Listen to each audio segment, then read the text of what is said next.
গর্ভাবস্থায় মা কিভাবে ঘুমোবে নিরাপদে? এইটা নিয়ে রিল করা আর ভিডিও করা আমার বন্ধ করা উচিত। কারণ কি হয়, আজকাল ট্রেন্ড হয়েছে, যাদের একটা বাচ্চা হয়ে যায় তারা ভাবে তারা সব জানে এবং তারা রিল করতে আরম্ভ করে দেয়। তো এগুলো ঠিক নয়।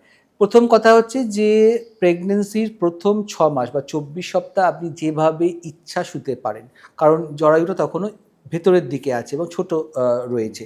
24 সপ্তাহ পর থেকে বলা হয় যে ইউজুয়ালি বাঁ দিক কাত করে শুতে। তার মানে এই নয় যে বাঁ পাশ ফিরেই শুতে হবে, ওই ডান পাশ ফিরেও শুতে পারেন। ঘুমোবার সময় যদি চিতও হয়ে যান তাহলে হাজব্যান্ডকে বলবেন ডেকে দিয়ে, আমি মানে চিত হয়ে গেছে আমাকে ডেকে দিস। তো এই কনসেপ্টগুলোকে বার করে দিতে হবে। মা বাবাদের সময় তারা যেরকমভাবে ইচ্ছা ঘুমোতো, তাদের কিন্তু বলা হতো না। তো খুব কিছু অসুবিধে হয় না।